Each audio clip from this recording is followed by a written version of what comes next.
Hi guys, Lauren from Home to Home Realty. Have you ever wondered why your property managers are looking at your window tracks during a routine inspection?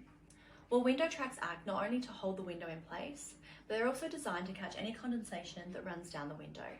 Now what happens is if you're not keeping on top of cleaning your window tracks, they can fill up with dust, dirt, and dead bugs.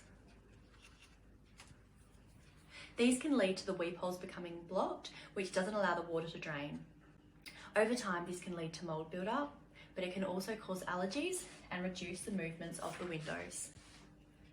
The good news is, keeping on top of cleaning your window tracks is super easy. All you need to do is run the vacuum nozzle down the window tracks, or you could simply use a wet wipe.